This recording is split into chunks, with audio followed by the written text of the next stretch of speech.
Yeah, I'm getting gas at Wawa. Check this out.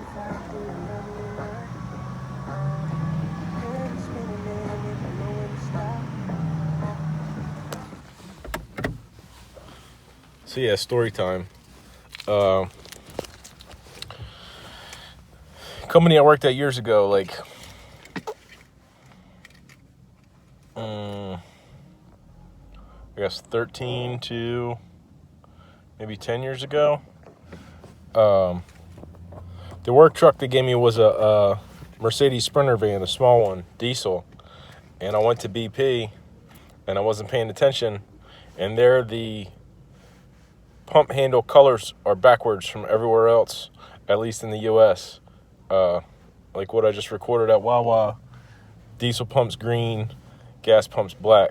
But at BP, for whatever reason, they're the inverse of that. So you really got to pay attention. I mean, I've driven diesel vehicles my whole life. This is the only time I've ever done that.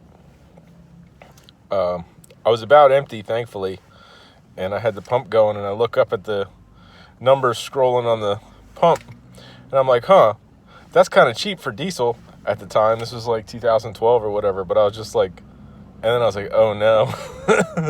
I had like probably like 6 gallons in there before I noticed, and I was able to stop, and I didn't drive anywhere, and they had the fleet mechanic come get me on the rollback, and I was only a couple, handful of blocks away from the shop anyway, so it wasn't really that big of a deal. And he said it happens more often than you'd think, but it seems strange that they would allow them to do that. Like, there should be some kind of like standard and consistency, but I think, over where they're from, I think they're all that way. So I don't know, but yeah, that's about it.